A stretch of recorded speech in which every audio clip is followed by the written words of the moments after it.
Good morning, boys. Today we are going to do the experiment based on a convex lens. And the aim here we are taking today to find the focal length of a convex lens by using an illuminated object and a screen, right? And the formula used we are going to have here slightly different than what journey we were taking in the previous experiments.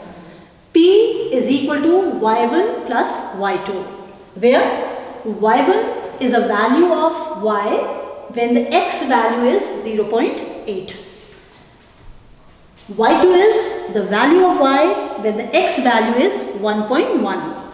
Now these values of y1 and y2 will be coming from our graph, which we'll be doing after performing the experiment. So you'll be clearer about what is y1, what is y2 after plotting your graph, right?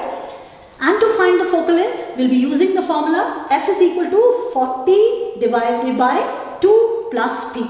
Now p is already calculated here. So 40 upon 2 plus the p value, what we are going to get from the graph. So there will be only one calculation for this particular experiment, which is going to be based on your graph value, right? There's an observation table given and you have to concentrate on the observation table, especially the positions what have been given. The position of candle has been given 0. That means while performing your experiment, the candle position should not change. It will remain the same for all your 6 observations. The position of lens has been already given to you. That means you are not doing yourself any of the positions. You are going to fix to the positions what have been indicated in your question. For first observation, the lens should be at 15. For second, 17. Third observation, 19, and so on.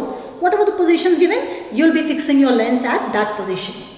Now the position of screen will vary. As you will be changing the position of convex lens, you will find the screen position is going to change, and on the screen you are going to get the image, right? Based on these 3 values, you can calculate the object distance u, which is x2 minus x1, and the image distance v, which is x3 minus x2. So you have to just subtract the values and fill in the observations in your observation table. The value of x has been already provided to you for all your readings, right? It's 1.33. You can do the calculations also. X is equal to 20 by u. 20 and the u value is 15. So 20 divided by 15 is approximately 1.33. 20 divided by 17 is approximately 1.17. 20 divided by 19, 1.1, and so on. You can have the calculation done yourself.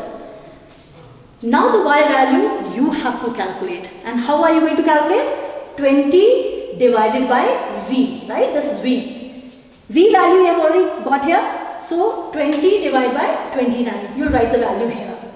20 divided by 25, you will write the value here. And 20 divided by 21, you will write the value there. And so on. Whatever the variations you will be getting, you will keep on doing the calculation and fill in your observation table completely first. Once you have done this, you are going to plot your graph between y and x. Which y and x? This y and this x. What you have got in the last 2 columns, you are going to plot the graph. Now once you plot all the points, your graph is going to be a straight line appearing, which is declining. There is a decrease in the line given, because when you get the answers here, the values are decreasing and there the values will increase, right? There will be a trend followed. So see to the trend carefully. To find out the value of y1 and y2, I had given you the instruction there. You will be marking at 0.8 on the x-axis and drop a perpendicular from the line on 0.8. Whatever is the corresponding reading on y-axis, that will be your value of y1. You will go to 1.1 centimeter on the x-axis and drop a perpendicular from the line, the inclined line, the graph line what you have obtained, and read the corresponding value on y-axis. So this becomes your y1 and y2, which I'll be putting it in the formula. P is equal to y1 plus y2. Whatever value comes, I'll be putting it in the formula f is equal to 40 upon 2 plus p. Here this p value from here will be added here and you divide and get your answer. Right? The focal length is going to be calculated based on only one formula from the graph. In your diagram, I have already explained to you the various locations of the lens, candle and the screen. Candle 0 position x1, lens x2 which is indicated, and screen position means position of the image, right? That is going to be there x3. Distance between the two, x2 minus x1, u. Object distance. Distance between the image and the lens, x3 minus x2, that's the image distance. That is all indicated in the table as well as in your diagram. Now we'll be performing it exactly on the optical bench. I have already fixed it for you, the 0 position of the candle. The lens, you'll be putting it at the 15 centimeter mark for the first reading, and then you'll try to shift the screen inward or the outward wherever you get the brightest image. Now wherever the brightest image is going to be there, you'll be noting it down in your observation table. Now for your second reading, 17 centimeter mark, and then you'll have to shift your screen little closer or away, and wherever you find the brightest images appearing, you are going to make note of it in your observation table. And so on, keep on shifting the position of your lens and you'll find the image position will keep on changing, and your brightest image wherever is appearing, keep on noting it down. That means the position of your candle, position of your lens and position of the screen, or that means the image. Keep on varying the values or the positions of candle, lens and the screen.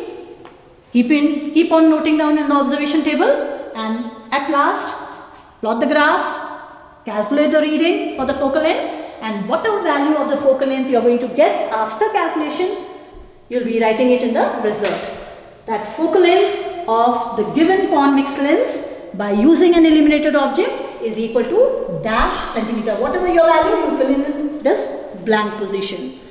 And that's all for this particular experiment for today. Thank you.